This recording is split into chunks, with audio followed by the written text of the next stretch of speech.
Hey guys, welcome to CarCast. I'm Matt, the moderator, DeAndrea, with Bill Goldberg and our buddy Alistair Weaver from Edmunds.com back on the show. Hey guys, how you doing? Good morning, gentlemen. Good, thank you. We've got some fun stuff to talk about today. Hopefully some fun stuff. It's not all going to be doom and gloom, despite what the industry is telling us. Alistair's been testing a few cars still, and he's got some comparisons to talk about. Before we get started, we'll remind you about Dodge Power Dollars. With every horsepower of your new Dodge vehicle purchase, you'll get $10 off. So peeling out in a 2019 Dodge Charger RT Scat Pack, hey, no problem. You just got $4,580 off. I was recently, we talked about some of the cars we've been driving. We had the Lamborghini and the Aston Martin DBS Superleggero, and that sort of brought up the discussion of GT cars. And by the way, GT cars are so incredibly fast now. I mean, I've always loved the look of the Aston Martin, and probably something, Bill, that you could fit in. But they weren't the fastest cars out there. And now with cars like the DBS, some of the Ferraris, and some of the new things that Alistair's been testing, these cars are sub 3.5 seconds 0 to 60 cars. These big, heavy front engine cars are scooting along incredibly fast. And I'm curious to get some of your thoughts on what you've been testing, Alistair, because one of the cars in your lineup, the Bentley Continental GT, I've got on the docket to test, I believe, in about a month, maybe the beginning of June. But I'm testing the V8 car, or maybe the V8 car first, and then maybe we'll get into the 12. But tell me what you guys have been doing, because the other car that you put it up against is one that Bill and I both really like. It's the new McLaren GT. And I want to get your thoughts on that. Yeah, well, all this started, you may remember, I think last time I was talking about driving the 911 Turbo S. And we posted the video on YouTube. It's done really well for us. And literally, I had McLaren and Bentley basically come to us and say, well, what about us? So what we've actually done, and we filmed it last week in fairly interesting circumstances, we'll talk about that later, but we managed to put a film together, and basically it's almost like 911 Turbo Part 2. So the Bentley comes at it from one angle, which is basically, as you say, a luxury coupe trying to be a sports car. And then the McLaren is basically a mid-engine carbon fiber supercar trying to be like an everyday GT-ish. So we basically approached it from that premise and said, are either of these as good as a 911 Turbo, which I think most people recognize is the sort of default of everyday supercar. And both of them are the same money. All three of them start at just over 200 grand. And by the time you get options on them, are best part of $250,000. So, these things aren't cheap, and they depreciate like hell. So it's a pretty chunky investment.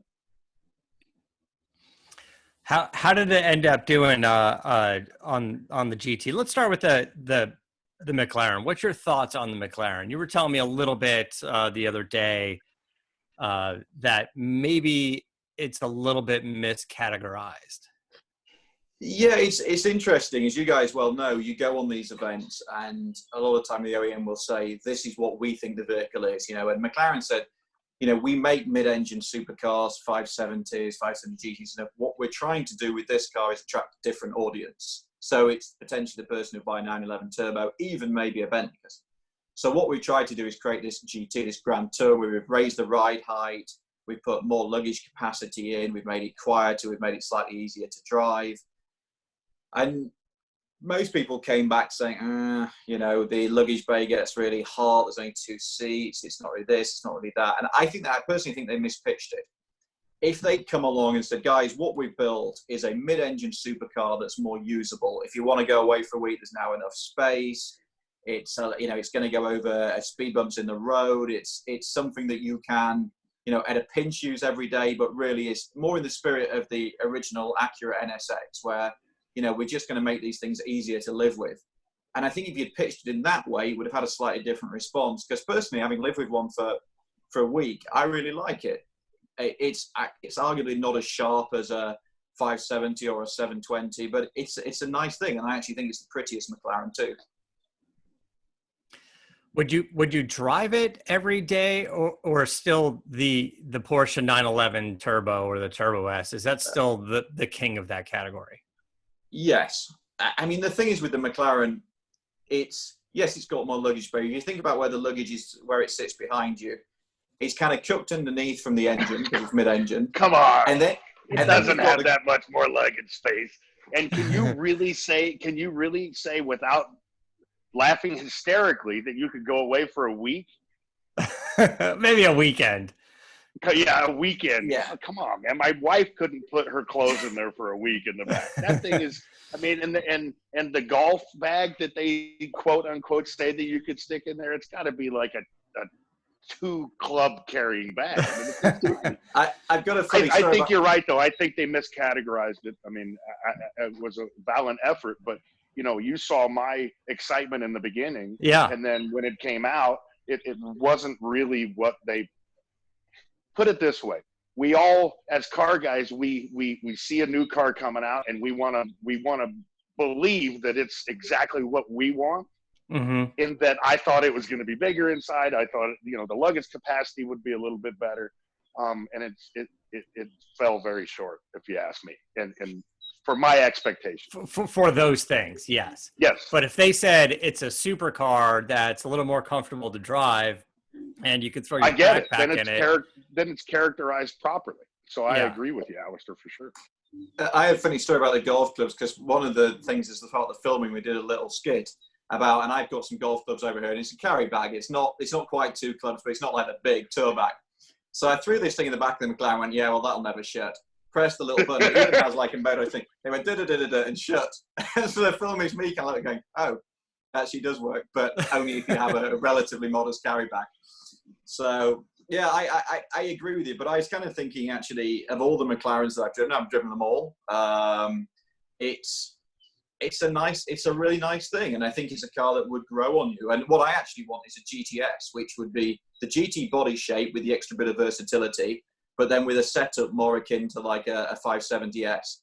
So give me that body, which I think is the prettiest, and I like the fact there's a bit more versatility, and then give me a GTS version that's a little bit sharper, and then I'd be happy.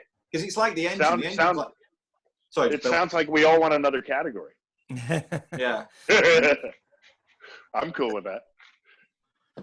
Tell us about the Bentley GT. How does it fit compared to those cars, the McLaren and the Porsche?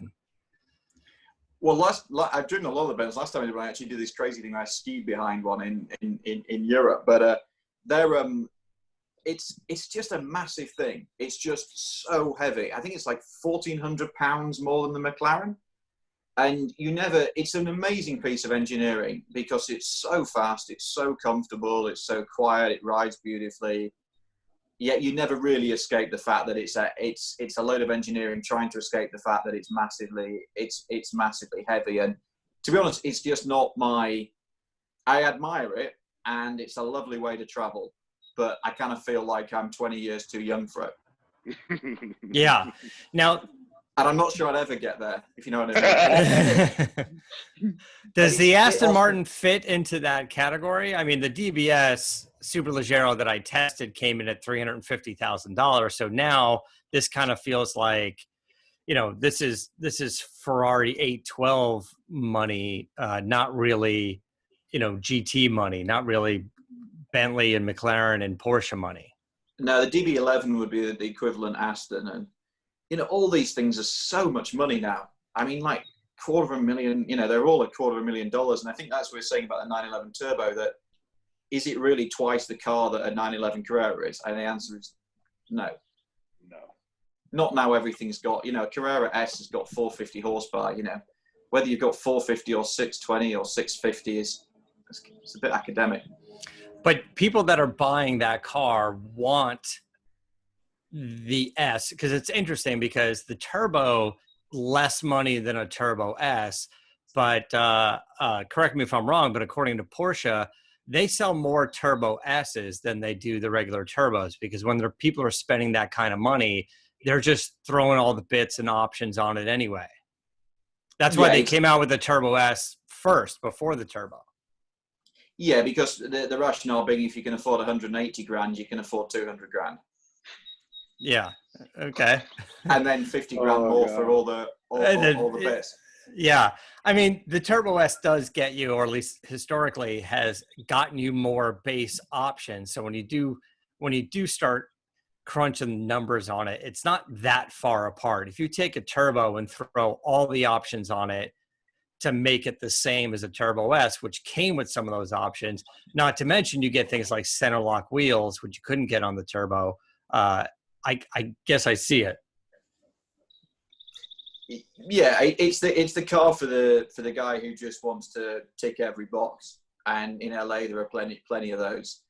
And I think the Cabriolet particularly, you know, if you've got a Cabriolet with 911 Turbo S Cabriolet with loads of options, that's the guy, the dealer's eyes light up and just like, tick. Yeah.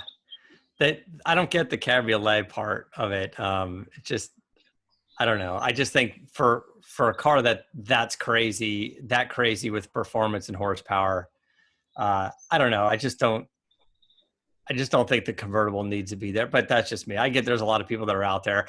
I don't know. And they've always stuck to their guns as far as just doing the traditional soft top, when a lot of the car companies, Ferrari included, have gone to convertible hard top. Even the Ferrari California, which I guess is now a Portofino. It's a good looking car with the top up. You don't even know when the top is, when the top is up, you don't even realize that it is potentially a convertible. The other one is that 812 GTS, the Ferrari, which I haven't spent too much time. Yeah. The super fast, the coupe, but then there's a Targa version. There's a convertible hardtop Targa version called the GTS, the 812 GTS, relatively new, which is an interesting car to me. That I can understand, because now you've got sort of this convertible hardtop. It looks fantastic with the top up. You can't even really tell the difference. Depending on the color, you see some of those lines, the gaskets going across. But for the most part, those are kind of sharp cars. But Porsche's always been very traditional with the soft top version of it. And then didn't BMW go back and forth on? Yeah, I guess Porsche's always had the Targa as well, which is complicated things. You wouldn't bother doing a hard top if you have the Targa. People have been back and forth because they tend to look a bit ungainly. And soft top technology has improved so much that the benefits of going for a hard top were diminished. I tell you what, the one Ferrari, talking of Ferraris, the one that would fit into this category, I'm quite excited about, is the Roma. You guys seen that? It's like the first pretty Ferrari in a long time. The first actually beautiful Ferrari. It's the first Ferrari that I've looked at. Apart from the 458, where I thought, actually, I really want one of those. Is Ferrari sales justifying these huge amounts of different models that they're offering? Ferrari's changed a bit because it went public. It IPO'd, and that's changed their business model a bit. But they are still the world's. People say Porsche is the most profitable car company, and in some ways it is. But per unit, I mean, like Ferrari's insane how much money they make. The Portofino, the Roma is a 2+2 car, right? It's got a back seat, or it's supposed to have a back seat. Yeah, this is very, very out of the box of what you'd expect with Ferrari. We're looking at a picture of it right now. That's a beautiful looking car, but now it's got a little bit more Aston Martin in it, doesn't it? It looks a lot more like an Aston Martin than it does a Ferrari. Yeah, a little bit of Maserati, right? A little bit of Maserati, a little bit of Aston Martin. Alistair, is this a 2+2? Yeah, I think it's got little baby seats in the back. So it's supposed to compete with the Lusso? Well, it's this category that we're talking about. Aston DB11, Bentley Continental 911 turbos and stuff. So again, Bill's right. I mean, there was a time when Ferrari just said, we're going to build 5,000 cars a year and that's it, because anything more than that will diminish our brand. and it's just creeping up and up and up. And some of that is because new markets have come along, like China, and it's like, well, if they're off in China, nobody, it's not like driving down the road and see 100 of them. So, they're just constantly eking that brand out. And, and then all the things like, you guys probably been to the UAE, where you have like the big theme parks and everything else. And I don't know, you got to be really careful with a brand like Ferrari that you don't sort of over egg it. Okay, well, that's a good point. You're saying be careful with a brand like Ferrari, and Chris has shown us another picture of this car, the Roma, with a little back seat.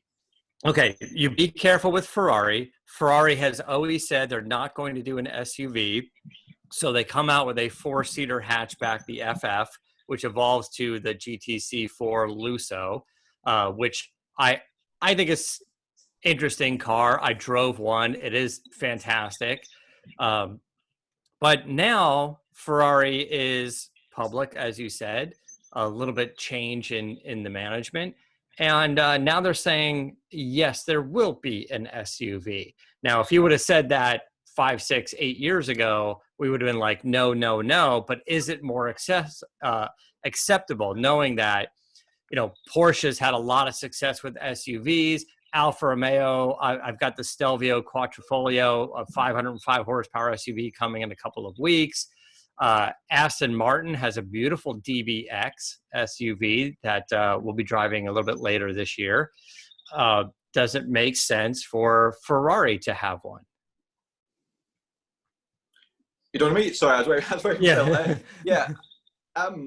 I don't have as much of an issue with it as most people do. I mean, if you look at sales, Porsche is basically now an SUV company.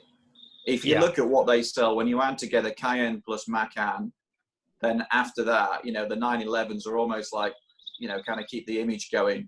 And then Boxster and Cayman really don't sell that well at all. So it's just kind of sensible. But also, I mean, you've got a kid, Bill, and so have I now. Actually, it sort of makes sense because, I have a classic 911, which I can't fit a 1-year-old in, either practically or safely. So, something like the DBX, the Aston Martin, actually, maybe this is me getting old, but you start to think, actually, this is quite a nice thing. It's a nice way of getting around. It allows me to still have some fun. But, actually, I can throw everybody in, and the kid, and the kids, and we can all enjoy it. So there are a lot of Puritans out there who think it's the worst thing of all time. And I'm not really one of them. So, Bill, you're familiar with Ferrari because I know that your brother is a pretty avid Ferrari collector. What are your thoughts on a Ferrari SUV? And I think we can sort of predict what the size is going to be because Maserati has their SUV, Alfa Romeo has sort of a similar sized SUV, the DBX, the Aston Martin, similar size SUV. So I'm not expecting a big 3-row kind of SUV. I'm expecting, 4 or 5-seater with, maybe 4 captain's chairs or something like that with a little more room, a little more luggage. Is a Ferrari SUV something that, I don't know, do you have thoughts about it, Bill? What would your brother say? My brother'd buy one in 2 seconds. He's a Ferrari guy in and out, true and true. He is allegiant to the brand. I think he's a purist, but he's a realist at the same time. I mean, look at the business model of Porsche. Mm-hmm. Look how successful they've been and look at their identity right now. I'm sure Ferrari definitely doesn't want to trade places with them as far as having an SUV being representative of, their largest, profit share right now. But, I'd love to see one because we had this conversation a couple of years ago, mm-hmm. and a couple of the manufacturers weren't even considering it. Matter of fact, they were saying absolutely not. And now look at what's come out. So the excitement that the SUVs by these elite companies has brought over the past couple of years, I'm salivating to see a Ferrari SUV. I don't think it deters. I don't think it takes away from the lineage at all. I mean, it just depends upon how you look at it. You have to be a realist, like I said, at the same time. So to be able to take the refinedness and the beauty and everything that Ferrari represents and put it in an SUV, I'm willing to see it for sure. Alistair, has the introduction of an SUV for some of these higher end sports car companies, has it in any way diminish the value of their sports cars. So because if Ferrari makes, I don't know, 7,000 cars a year, 5,000 cars a year, and they double it with SUVs over the next 5 years, does that take anything away financially? And as a public company, fantastic, right? But does it take anything away from the cachet of their sports cars and GT cars? I don't know. I mean, Bentley's done just that. When the Bentayga came along, they basically doubled their volume off the back of the Bentayga, which is not necessarily a terribly well executed SUV, certainly in terms of how it looks. But I don't know. It goes back to what we were saying with McLaren. McLaren basically came along and said, we're only going to make mid-engined supercars. That's all we do. And then you realize that you can probably build 5,000 of those a year, and that's probably your market. Mm-hmm. So where do you go from there? So then they say, okay, we're going to do the GT because we're going to kind of stretch this idea a little bit. And then we sit around and say, well, it doesn't really fit the bill. So you can box yourself into a corner by saying, we're just not going to do one. We're just not going to do these. And so much of it's about execution. I mean, the Porsche 959 won the, think about the Rothmans 959 that was in the Dakar Rally. Amazing thing. I don't look at that and think, that's not 911. It was, and 911s went rallying. So I think it's about how you pitch it and how you execute it. And we haven't driven the Aston yet because the launch was actually cancelled postponed because of everything going on at the moment. But, I look at that and think that seems like a really nicely executed thing. Yeah. And Ferrari comes along with a pretty Ferrari-esque SUV. And also technology's changed so much that they're not ladder frame chassis and rolling around corners.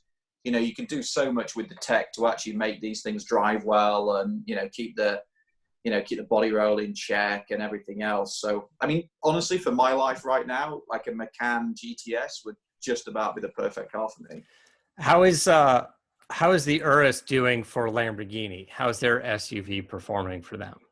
Again, it's the one that it's selling. I mean, there's the market for people wanting to run around in two-seater supercars at $300,000 is pretty small.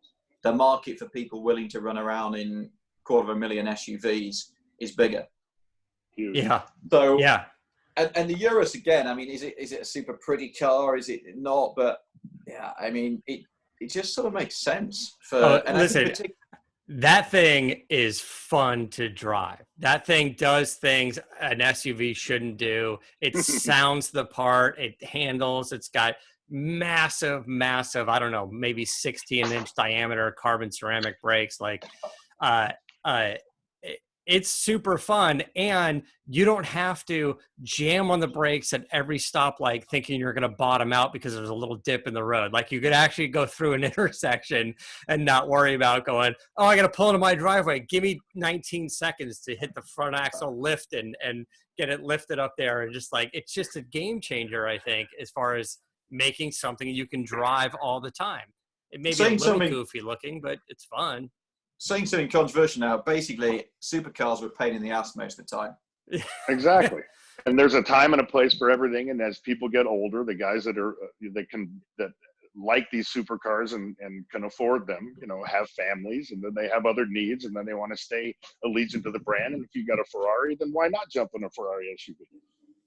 Yeah, I don't know what happens in 15 years from now. Are some of these SUVs going to start rolling across like Gooding and RM auction block? But I just think maybe because of the volume that they're doing and the idea that it's kind of a money grab for these companies. And there's nothing wrong with that. There's a business aspect smart of business. Hey, if we sell enough, enough Cayennes, then we can do some pretty cool special edition 911s, right? And not have to, really, really push them. We can do limited edition cars of 100 run or 1,000 run. We don't, because Cayennes pay for that, right?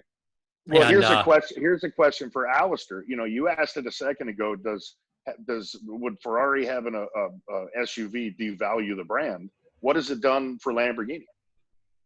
Yeah, I don't think it's devalued the brand at all. I think the only thing that can devalue the brand, and it comes back to what we were saying about the GT cars, and it's the same with four-seater Ferraris, actually. If they depreciate, if people really start to lose money on them, that's when you devalue the brand. And if you look at, say, Bentley Continental GTs, older ones, they don't hold their value well. 911 turbos don't actually. GT3s do, but 911 turbos don't. And we were looking as part of the research for this Bentley McLaren test. You can get like a 3-year-old Bentley Continental GT for basically half the price of what it was new. Yeah. So that anybody buying it new is going to take a 100K hit. Same, Bentegas are a bit the same. Four-seater Ferraris, 456 GTs, 612s, they didn't hold their value nearly as well as the two-seater sports cars. So the potential for, I think, damaging the brand is if you build too many of them, and then the residual values just get hammered. And suddenly, it's a 50K Ferrari that cost 250K 10 years ago, and then they're not looked after, and it becomes a difficult place. Is the Ferrari FF a bargain right now in the world of Ferrari bargains? Is that a car that somebody should go out and buy used and drive? I think as a car to go and drive and enjoy, yeah. As an investment, no. But as something, unless it's bottomed out. I mean, that's the thing. I looked at a 612 at one point in Scaglietti because years ago I drove one across China, so I got a real emotional attachment to it as a Ferrari expedition. But they, and there was somebody offering one for 60K, which is about the same price I paid for my 911. Mm-hmm. And I kind of got into it, and I just thought, there's just too many things that how much is this thing actually going to cost me? And I don't want to get to every little squeak or rattle to have like a heart attack because I think it's a 10 grand bill. Yeah. Well, and that's the difference between a Porsche. It's the same feeling I have about my old 360. Now I want to buy one. Yeah. And, you can pick them up for 50 grand all day. Yeah.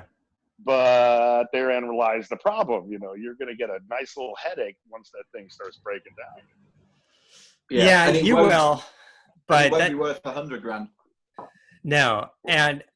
But that is a kind of a cool way to get into a Ferrari these days for people looking to get into a first-time Ferrari. I like the 355. I think that's a good little investment car, and I think that's a pretty nice car to drive. I wouldn't recommend putting 8,000 miles a year on it. Like, that's a lot of driving in a 355. But in the world of sort of the Haggerty Insurance driving model of 1,500, 2,000 miles a year, a 360 is great, a 355 is great, and I get that that's kind of the audience is this, the Ferrari world is not your daily driver world. And a lot of these cars, McLaren and stuff, is not your daily driver world. But I'm wondering if a used McLaren, Ferrari, if anybody really makes a car that shines in the world of reliability, but comparison to the other models. What I'm getting at is a used FF at half the price of its sticker a car worth getting and driving almost daily? Will it hold up? Is it worth the money? We know everything depreciates, but you can go spend $100,000 on a brand new BMW or lease it for 3 years and give it back. Is that much better than a used FF? It reminds me a little bit. I had a friend of mine who, in the last big recession, bought a 550 Maranello for about, I think he paid about $45,000. Yeah, that's already gone up, by the way. That's gone up a huge amount. Yeah. And he's done well, but he just managed to pick one up right. And right now in the market, if you look at things like Bring a Trailer and things like that, there are potential bargains to be picked up. But he was that classic guy that could just about afford one. And then I always remember he had the little rubber that goes around the headlights on a 550. It's rubber, it perished. And it cost him $700 to get the little bit of rubber because only Ferrari made them. Yeah. Whereas, and at the same time, I bought a 993 in the UK, a Porsche. And, there was tons of parts, not just Porsche, but you don't need a Porsche part for a little rubber seal. And I think it was like $30 on the Porsche. So by all means, buy a Ferrari. 355s I love, but then you've got to take the engine out every time you deal with the clutch. Yeah. And that can be a $15,000, $20,000 bill if you're not careful. So it's just keep your eyes open. We talk about this at the time. I used to get sick of TV shows. don't buy a Honda CRV, buy a crazy Cayenne Turbo or something, and you'll have so much more fun. Yeah, but at the same time, it's going to cost you. There's no magic bullet. If you can pick a car, and this is where Porsche scores so well, pick a car that's not really going to depreciate and accept the higher running costs, then you can break even. But that's the only way. All right, let me hit this Dodge ad one more time, and then I want to ask you a little bit about sort of the new cars versus used cars. Should anybody be buying or what's going on there? But just as a reminder from our friends at Dodge, give your local Dodge dealer a call where they bring you performance, technology, and great deals. There's never been a better time because right now Dodge is offering Power Dollars, and with Power Dollars, you'll get $10 off of each horsepower of your new car.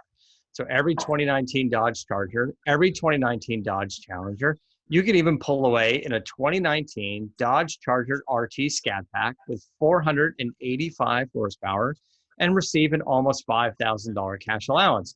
So if you get more power, you get more off. It's that simple. So hurry over to your local Dodge dealer today. Hopefully they'll be opening soon in most states. Otherwise, give them a call and take advantage of Dodge Power Dollars. Speaking of deals like that, so many car companies are offering great financing deals. There's never been a better time to get zero financing on cars. Even the specialty companies, Saleen Mustangs, Roush Mustangs, I think the trucks as well. You get 600 horsepower, 650 horsepower F-150 from Roush for 0% financing, right? So, but Hennessy's not knocking any money off. No, but Hennessy is. Sorry to interrupt. But no, you're right on. But I don't think they qualify as a manufacturer, so they're just a tuner. So you buy the package, you pay what it is, and you got to bring them the car. But Saleen and Roush specifically are technically manufacturers, even though they start with an existing car. They get their own window sticker, their own warranties, and so they're offering their own deals. And that's just. Those are the specialty cars, like the stuff we like about here on the show. But so many car companies are out there offering good deals. Is now a good time to buy? That's for you, Alistair. Potentially, yeah. It's a funny time to buy because our Edmund site traffic is a bit of a barometer of where the industry is. Just because it's a snapshot of how many people are actually looking at cars with a view to buy, and our traffic initially fell off a cliff by about 40%, which was pretty. There's a few scary meetings in there. We're pretty much back to where we were, which I think has even surprised us a little bit. We're just underneath where we would expect to be had this thing not happened. So it's clear there's a lot of people doing research and actually looking at cars, and we can actually see people's behavior, and people are looking at what's available in the market and everything else, and looking for deals. Again, it comes back to what we're saying about with supercars. Keep your eyes open. There's a lot of 0% finance deals, which can be a great thing. There's a lot of people. I mean, if you look at JLR, it was nearly 90% zero finance deals last month for Land Rover products. But there's also a lot of people trying to stretch their loan. So the average loan has now gone up to 73 months, which is crazy, which is a weird thing when you think about it, because most people only keep their car like 6.5 years.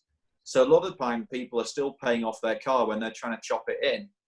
And if you're not careful, you can end up in a world where you'd been better off leasing 2 new cars on 3-year leases than actually taking out a 6-year loan. The other thing to bear in mind is a lot of people are saying, well, actually, you don't have to pay for the first 3 months. So you effectively turn like a 60-month loan into a 63-month. But that means that you're going to be paying those 3 months further down the line, and your vehicle, and it gets complicated, but your vehicle might be depreciating more because you're keeping it longer. So there are great deals to be had, but you've really got to think about what you're signing up for. And it's very easy to get enticed by somebody saying, 0% finance, 84 months, first 3 months, you don't have to pay. And it sounds great because the monthly payment comes down. But when you add it all up, and we've got some great features about this on our site, you add it all up, you're paying more in interest, obviously 0%, but you're still stretching it. And suddenly you're left with a car after 5 years that you're still paying for. Do you still want to keep it? Do you want to trade it in? You can sort of get yourself into a bit of a tangled mess with this stuff. Having said all that, there are some cracking deals out there. You know, people need to move metal and move inventory, and the plants are starting to open up again across the country. So yeah, perversely, it can be a good time to buy. Just be eyes open about what you're buying and what you're signing up for. So there's talk about Hertz rental car company going bankrupt. They're not necessarily going to survive. They need a lot of money. They need like $400 million bucks. They would like to restructure, find some bankruptcy protection, make some deals, maybe offer their creditors some equity in the company. But if that doesn't happen, they may be out of business and have to sell off their assets, which means they'd essentially be pushing over 500,000 used cars into the market. My question is, although there's good deals on new cars right now that you're talking about, is the used car market going to be kind of ruined? Like if you're trying to sell a used car or trade in your car for something new, is it not going to be worth anything because Hertz is going to be flooding the market with another 500,000? Or does nobody care because how many, Yaris's or Ford Focuses could there possibly be all in white in the market that people want, right? There's two there. I mean, residual values, used car values are already taking a hammering. Looking at data, the wholesale auctions, which really drives the market, dealers aren't wanting to replenish stock because they're not selling vehicles, prices are being driven down. So and again, we've just done a big piece of research on this, is what you might be offered or what you might be expect to be offered for your dealer. If you're trading your used car against a new car, you might be disappointed by what the dealer's offering. So we've already seen a depreciation in the value of used vehicles in the market generally, both at auctions and then on the retail forecourt. So if you then add another 500,000 mainstream vehicles, which most of these are, then it's classic supply and demand. It's going to have an impact. It's also, the problem is in this economy generally, it's not just Hertz, it's the suppliers to Hertz, it's the knock-on impact of that kind of bankruptcy. And unfortunately, I think we're going to see this a lot. And talking to OEMs as well about, reopening plants, one of the big paranoias there is, what if your supplier goes bankrupt? That person who makes that one little rubber bushing, but you cannot build a Carolla unless you've got that rubber bushing. Yeah. There's all these knock-on impacts that Hertz goes down and suddenly the supplier's business model doesn't work, and on it goes and on it goes. And, these are pretty scary times for all of us. So, just an FYI, guys, to add a little levity, if Hertz does go through with that, do not, and I repeat, do not purchase a Charger or a Challenger from them, because it may have been one that I drove. Right? Well, just saying. They are the worst cars. They're the worst driven cars in the world, the rental cars, aren't they? They're all driven hard. They're all driven hard for sure. You might as well assume it's been at Bondurant. It's buying a Bondurant car. So maybe a terrible time to trade in or sell your used car, but maybe a decent time to purchase a used car over the next couple of months. Maybe Bill, maybe you get that Dodge SRT pickup truck you had your eye on for many, many years. You keep glazing over the Viper engine. Don't think for 2 seconds that I haven't already searched. Weeks and weeks ago. Every time I walked around Barrett Jackson, I saw one. I sent you a text. I'm like, hey, buddy, here's a really clean SRT engine. But the ones that I saw there, they were the standard cab with the 6-speed manual, which I like. But as a guy who drives a standard cab truck, you'll never be able to move the seat back to a position that you're going to fit in. I barely fit in my Lightning, but the 4-door, the automatic is probably the way to go. But can I ask you guys a question then? Because I find this interesting, what you're just talking about. Because we spent the beginning of the show talking about SUVs and does this damage the brand. But you guys love, and I've come to love living over here, like really leery trucks. And that doesn't damage the brand. Nobody says, "Oh, you don't buy a Mustang because Ford also makes, crazy ass truck." Yeah. Isn't that the same as an SUV? Yes and no, but these are brands that have been in the SUV market for so long that it seemed like not an evolution of the brand like it feels like with Porsche and possibly Aston Martin and It's a Maserati. logical next step. It is because Ford has a good reputation with trucks, with F-150, and so does Ram, and so does Silverado. So for them to go, hey, we're going to do an SUV, I think the success of F-150 gives a little cachet to going, that's what I'd like. I'd like a Ford SUV instead of just a pickup truck. I know it's completely different platform and it's unibody and whatever, but there's something going, well, Ford knows how to make trucks. So getting an SUV, yeah. But I don't think, look, I think Porsche got a lot of shit for coming out with an SUV, and that blew over very quickly, and the finances make sense, and they sell a ton of them. And it is weird how Porsche is able to retain their residual value on all of their 911s for the most part, but they take a hit on Cayman and Boxster, and they take a hit on SUVs. This is one company, one brand that, apart from the McCann, which has got probably the best residual values in the market. McCann residuals are insane. But that's a supply and demand thing, right? That's people want that thing. That's not a collectability thing. That's not residual value based. But it shows if you manage it properly, that if you build a great product and manage it properly in terms of not flooding the market or trying to do crazy deals, then you can make it work for you. That kind of falls in the Toyota Tacoma world, right? For some reason, those things hold their value. And I think Porsche's ability to be reliable makes them that much more successful in that space also. Yeah. You know? Agree. All right. Well, listen, I know we're kind of running out of time, but if you one of your bullet points, I just want to touch on for a couple of minutes. We can dig into it more later if you'd like, or just plug the video what you got. But you did a range test between the Porsche and the Tesla on electric cars, and go ahead and plug the video or the article or whatever, but give us a little heads up on what's going on there. I'm actually just going to pull up the. I just want to get this right, guys. So I'm just pulling up the exact figures. Bear with me a moment. So while you're doing that, the 181 and the C63 on public roads. Do you guys see that online? I didn't see that yet. Kid that got pulled over and took his dad's C63, clocked at either 181 or 191 on the highway. I think it was in Canada. I'm not sure, but people stir crazy. What's going on with that? That's insane. I was how about the guy last week in the Charger go 160.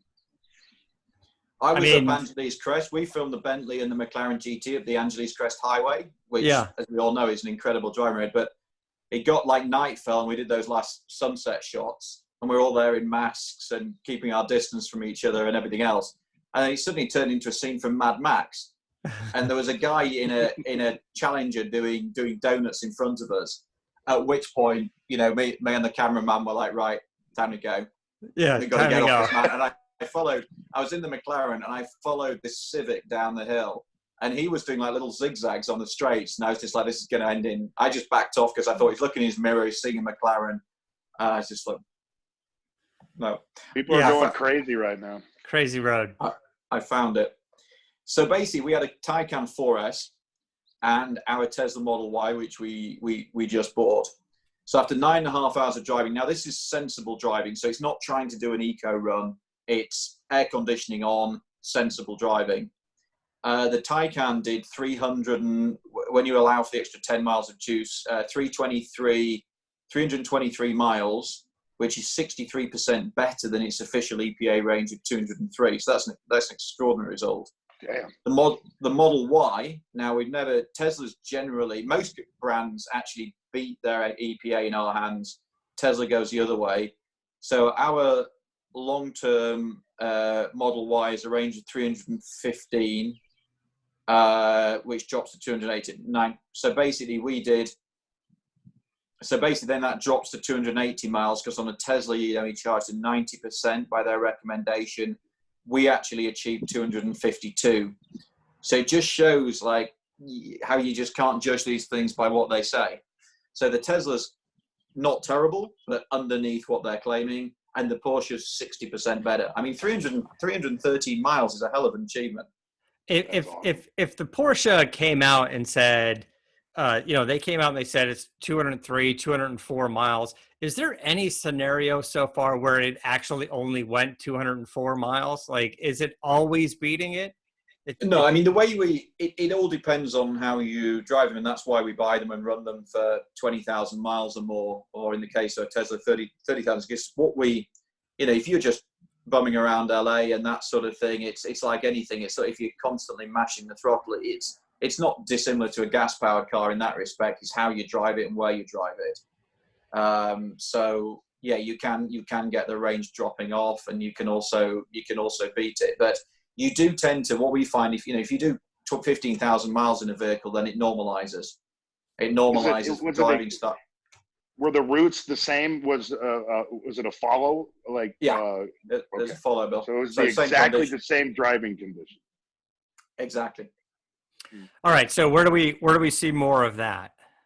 So you can see more of that if you go to our long-term pages on Edmunds.com. So if you just Google Tesla Model Y Edmunds, that'll take you through to the content.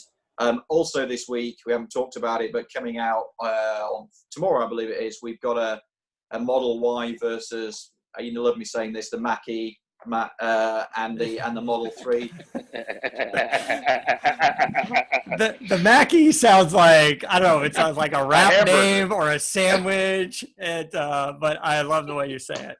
You're so rude to me, all of you. That was just worth the whole 49 minutes of this. I love you, Alistair. Yeah. By the way, we had one of your buddies, Jim Farley, on CarCast with Carolla last week, the COO of Ford.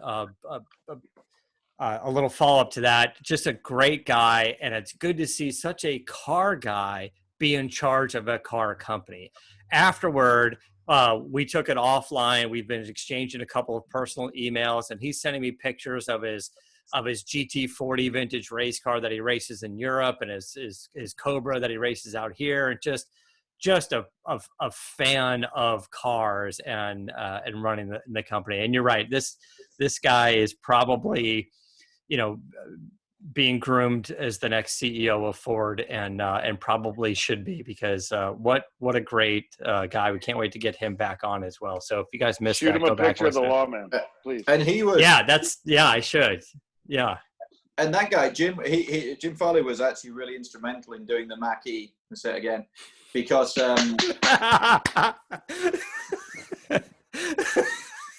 I got a little bit of a buzz here. I didn't hear that. What was it? Can we go now? No, please continue, sir. Oh my God, you're so eloquent.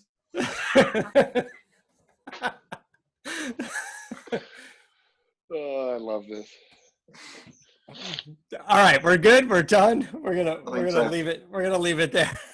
We're gonna leave it there. Alistair, thank you so much. I can't wait to have you back on.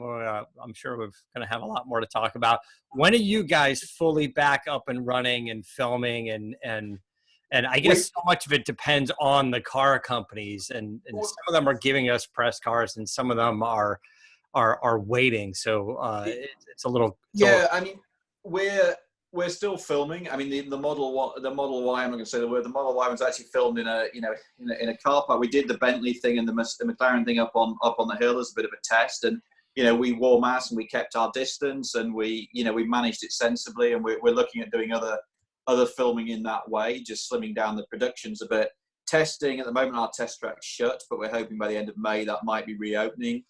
We're just like everybody else, and Bill was talking about it a fair about the TV shows. Everybody's going through the same process. How do we do this safely? How do we get ourselves going again? Because if there's no vaccine in sight, we need to find a way of continuing to do our business. And as you said, Matt, test cars are continuing to be delivered.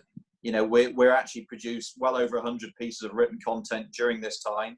Our social is actually up because more people are engaging with it. Video has actually not suffered too much. So, you know, it's not all doom and gloom out there, and you know, most of us adapted to working from home, and as long as we can keep having cars delivered, we can keep doing our thing, then we'll be okay. Yeah. So what are you guys hearing about the major manufacturers opening up? There's, you know, I'm hearing end of May. It's a mixture. I was actually on a call with Toyota and some of their execs and their plant presidents, and they were trying to open up in Texas mid-May. They actually ended up pushing it back a week. But it was just interesting listening to the kind of lengths that they're going to, even like in the toilets, having separator screens at the sink. So not just at the urinal, actually at the sink, so you can wash your hands and not feel threatened. And you know, it's a massive investment to try and get these things back up and running. But the reality is, if nothing's, as I say, no vaccine's coming, we got to find a way of making it work. And I guess it's, you know, it's the same with you and wrestling and everything else, Bill, isn't it? It's you've got to find some sort of, I hate the expression, but like a new normal. Yeah, it's a reinvention time for sure for every entity out there. Best business to be in is like the clear Lexan and plexiglass business right now, because I'm seeing that stuff pop up everywhere. Every CVS, every grocery store. You know, and that's what's cool is a lot of these manufacturers are coming out. You know, they're making masks, they're making you know, the shields, and that's really cool. Really cool. Yeah. I mean, obviously, it's a time when everybody's lending a helping hand, and it's very nice that the big boys are doing it, taking the lead. Right on. Agreed. All right, guys. Thank you so much for Bill and Alistair. Of course, it's Alistair Weaver. Go to Edmunds.com and Edmunds.com/road noise. Catch up on all the news that these guys are doing. Great videos, great content. We love it when you come on the show. You know, always a pleasure. So thanks, guys. And until next week, keep the air in the spare and the bag in the wheel. Thanks, guys.